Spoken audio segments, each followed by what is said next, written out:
Hello, Hello, my my name name is is Aris Aris Saponaukis. Saponaukis. I I am am a a professor professor of of architecture architecture and and urban urban design. design in the University of Thessaly in Volos. And today I'm going to talk to you about Mount Pelion. Mount Pelion is a peninsula nearby, near our university, in the center of Greece. And this peninsula, it has a lot of interesting items in it. Uh, Most of all, the natural landscape and its traditional settlements. So its history. I will firstly start with uh, historical facts about the area. Mount Pelion is known universally through uh, the creatures that, according to mythology, used to live here. These creatures are called centaurs, and they were, according to mythology, as I said, half man and half horse. And these creatures were uh, the tutors of many ancient Greek heroes like Achilles, Heracles, Jason, and Theseus. Jason actually originated from this area, the area of Mount Pelion, and Jason is known from the tours uh, that they did to the Black Sea with their Argonauts. So it's Jason and the Argonauts who were, according to mythology, uh, important people in Mount Pelion before classical ancient times. Now, after that, uh, although there are quite a lot of classical ancient Greek remains in the area became important in the late period of the Ottoman rule around the 18th and 19th century, when the villages became a bit stronger in terms of uh, the activity that they produced, domestic manufacture. They had garments and they dyed the garments and they export them abroad.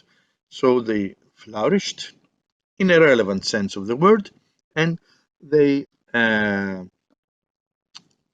built environment improved. So there were several mansions in every village that were built, and this is what we now uh, appreciate. And there, there are a lot of visitors who visit the villages to see their architecture along with the natural environment. Near the villages of Mount Pelion, the city of Volos emerged in around 1860, and this city provided the port that the villagers needed for their goods to transport their goods abroad. The Volos, this city, Volos, is the seat of our university and our department in particular, the Department of Planning and Regional Development.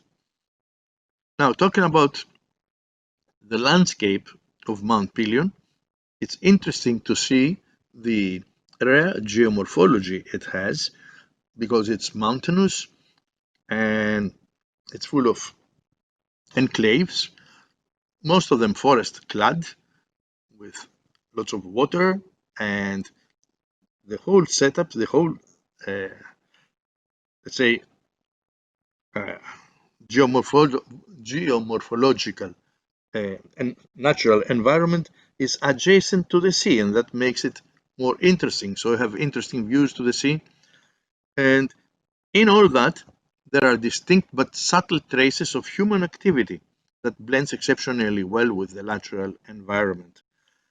So the local communities, as I said, flourished 200 years ago and shaped their natural milieu to suit their functional requirements. So you have a combination of built form and natural elements that are really, really interesting. In the 20th century, it's interesting to note that although there were very strong urbanization trends in the country. People from the countryside looked for employment in the urban centers. This didn't really happen in Mount Pelion, or at least it didn't happen in that dimension, because the local communities had their own productive activities, primarily with the primary sector and the secondary sector as well, manufacturing, processing the goods. Now, in the 20th century, in late 20th century, tourism appeared, and that is a dimension of the modern development that has become evident in the area. And it starts from short stay holiday makers, people who come to the settlements of Mount Pelion for the weekend and they book the accommodation there, and other people who opt for longer stay, many of them buying property and actually settling in the area. So there are many people from Greece and abroad who settle in Mount Pelion buying property. And this is one of the effects of modern development in the area. Now, tourism in Mount Pelion has always tended to be alternative. It had an alternative rather than mainstream type of activities that tourists follow. And the winding roads and the difficult terrain didn't allow massive tourism in the area. So people are going mountaineering and they are visiting the villages and they watch the countryside and the scenery and the interesting landscape, and that is developing recently. Now, there are several items that we must pinpoint and we must look for while we are analyzing the situation.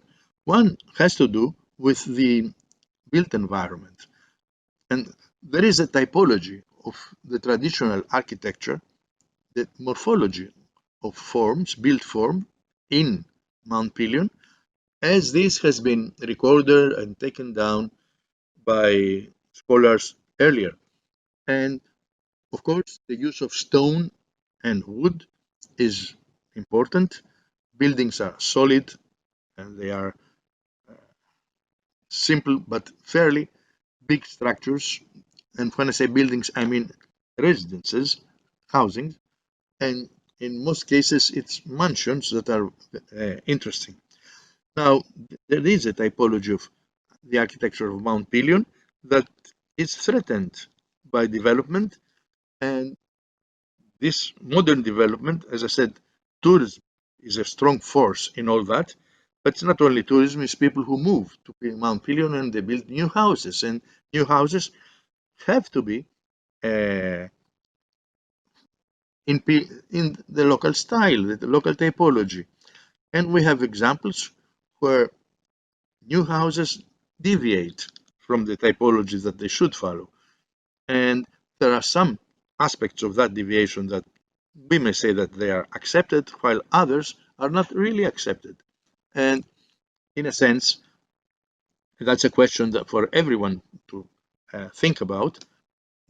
Evolution should allow some deviation and should allow perhaps even new standards to be built. But that takes some time and they have to be accepted by the locals and they have to be understood and they have to be to constitute an environment, a man-made environment, along with the social and the natural environment that will be interesting for visitors and for the local community as well.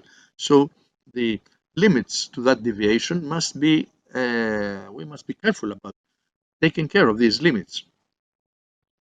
In some aspects, some elements in the mountains, either within the villages, within the settlements, or in the countryside, some elements have been threatened with modern development. And one of these elements, well, a very important issue, is infrastructure. We have to adopt to change. We have to adopt to new technologies. The villages were not built for cars, for motor vehicles.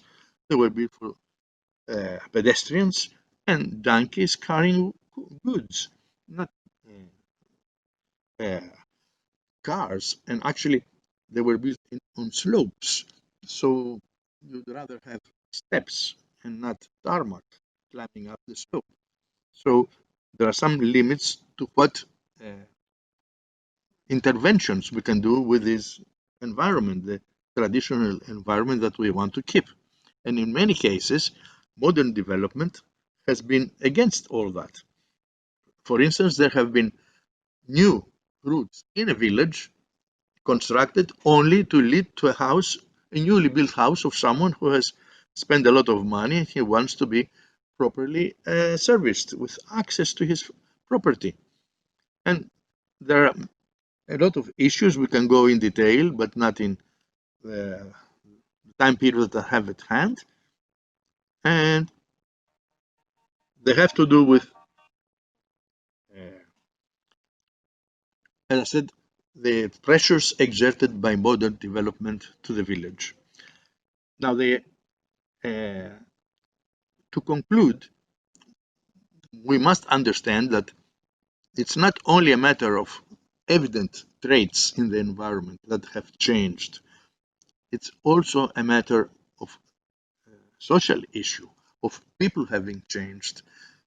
The people in the local communities are not only the villagers that used to uh, stay there all their lives, but they're new settlers as well.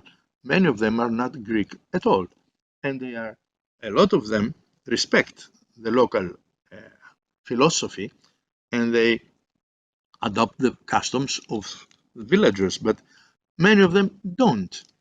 And we have to bear in mind that this has changed. The residence is not a commodity as it used to be, but it's a use value. It's something that can be sold.